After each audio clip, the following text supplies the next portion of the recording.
Greetings, T-Mot, back again for another drive time. Good morning.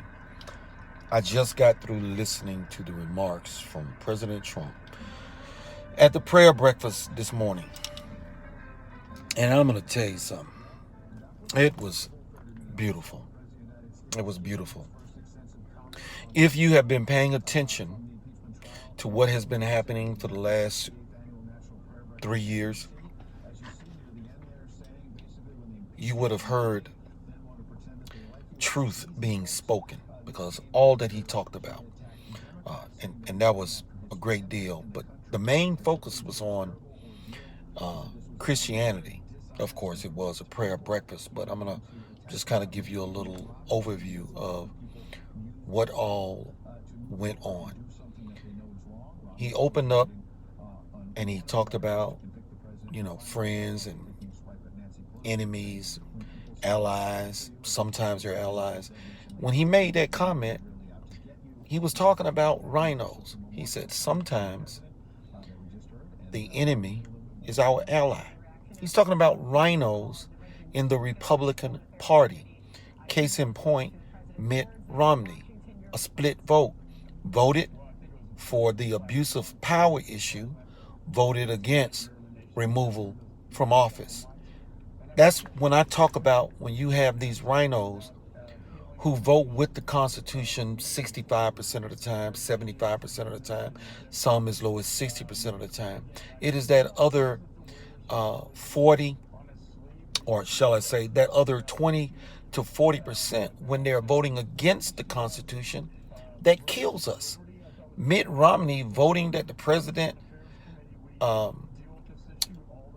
abused power sends a message to other people who are not so sure about what's going on. Those are the ones that will go out and vote for an independent rather than sticking with understanding what has actually been happening factually and voting based on true knowledge and not the BS. And Mitt Romney is not the guy to be looking to for guidance. And I talked about in my video yesterday about somebody saying, Mitt Romney, you're still welcome in the Republican Party. Lord, I don't know what some people are thinking about. I guess they don't understand that part about shaking the dust from your sandals and keep on stepping. But he talked about he is taking executive action to stop money from going to universities and colleges that engage or allow anti-Semitic or anti-Christian rhetoric to go. I talked about yesterday how in 1990, 85% of Americans identified as Christians, and today only 65%. Because when you have parents that aren't putting anything in their kids, what do you think the university is going to do? And I told you the worst thing that could have happened in this country, one of the worst things that could have happened, was when Jimmy Carter stuck the federal government's nose in our educational system. Anyway, I digress. He talked about the Johnson Amendment. He said preachers should not be muzzled. That's why he undid that. I mean, he said babies have an absolute right to life. And I'm going to tell you this point, and I'm going to tell you what bewilders me the most. He talked about second chances for those who are convicted of crimes. That,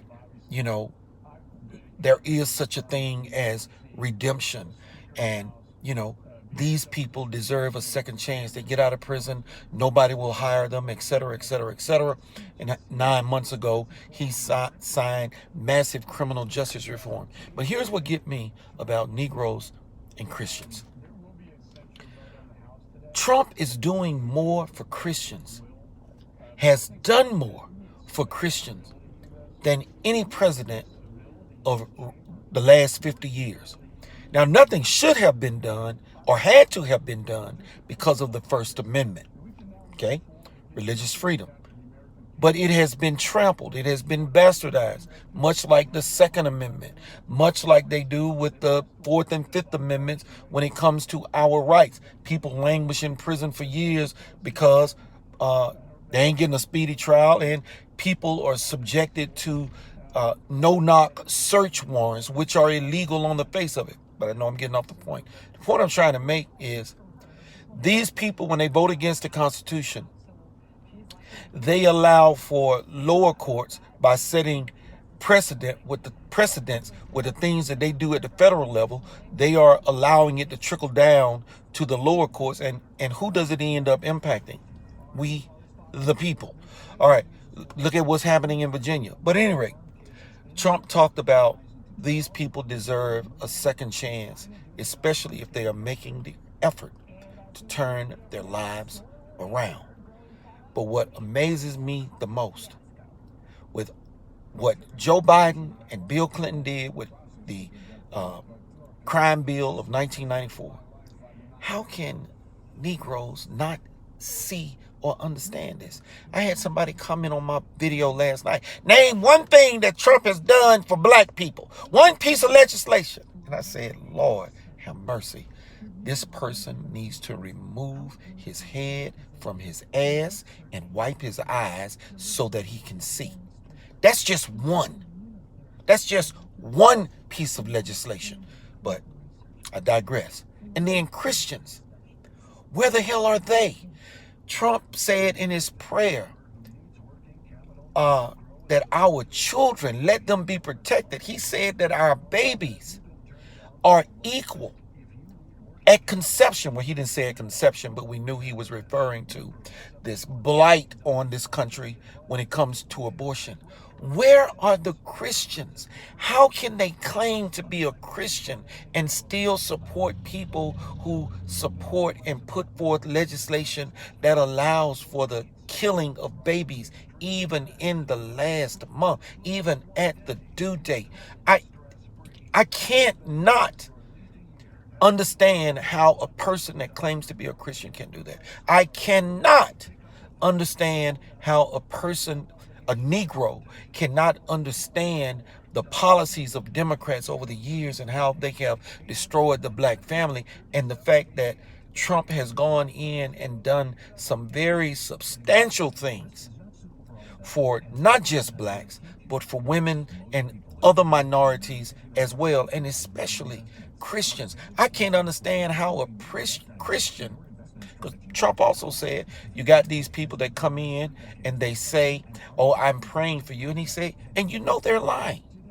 You know they're lying. He was talking about Nancy Pelosi. But you got these preachers laying hands on Hillary Clinton, and this woman is supporting late-term abortions, and abortions are more impactful negatively amongst the black population than anyone else. I don't understand it. I do not understand it. And I know somewhere team out there just know this is beyond stupidity. This is beyond ignorance, because this is right here before your face, and you claim that you are a Christian. That means you are familiar somewhat with the Bible. You are. Yet you still will support a politician that supports abortion. I don't understand that. I do not.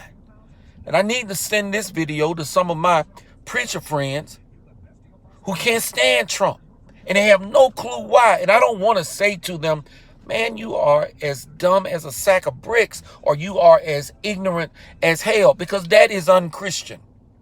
That is unchristian. But when your brother won't listen, when your brother won't hear you, what else are you to do? Shake the dust from your sandals and keep on stepping, and keep preaching the word to those who will hear, because Christ said it ain't your responsibility. Well, he didn't say it in words, but if you understand what our job as Christians is all about, you understand that Satan is the ruler of this world as declared by Christ, and it is Christ who will set things right. Okay, he will set things right. In the meantime, we are to occupy until he comes. That's what he said. Go and occupy until I return. All right. And to occupy means to continue to preach the word, continue to teach the word, continue to be an example of what God would have us to be as Christians, and stand strong. That is our job. Our job is not to sit back, and wait until we sprout wings and go to heaven, or sit back and hope that Jesus comes before we leave. We're supposed to be working. TMOT out, drive time. Till next time. Peace.